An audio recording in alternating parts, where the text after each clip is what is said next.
When lockdown hit, Jackson's Lane had to transform the way we work to ensure our community felt our support throughout this isolating time.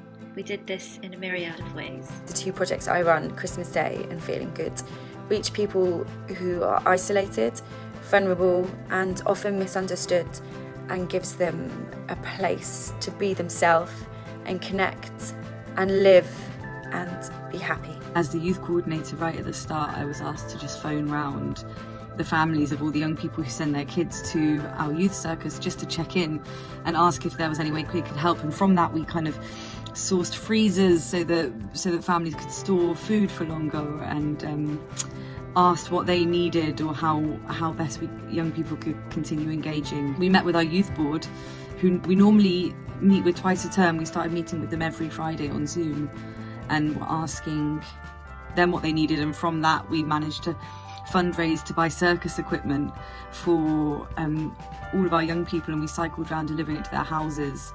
It's sort of like the rule book went out the window, and just whatever people said that they needed or they wanted, Jackson's Lane just did what we could, and I'm really proud of the way that we've reacted to the crisis and are continuing to do so.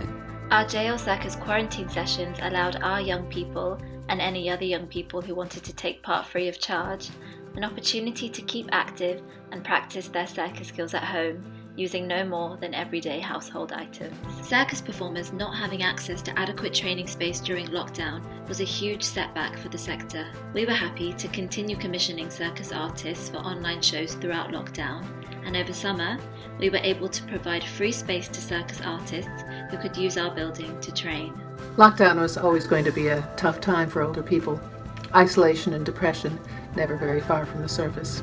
I'm Claire Chatwell, and Jackson's Lane asked me to facilitate a weekly creative group for older people. Each week I give them a theme: families, freedom, touch, the NHS, and I invite them to react to it creatively.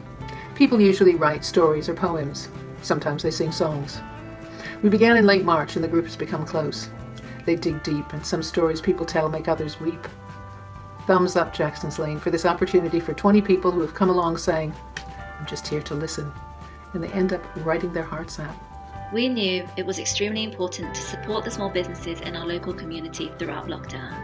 We made a lockdown resource guide for Archway Road, which also included stories from all the shops and restaurants we missed so much. We're so excited to welcome everyone back into our building when we reopen next year in 2021.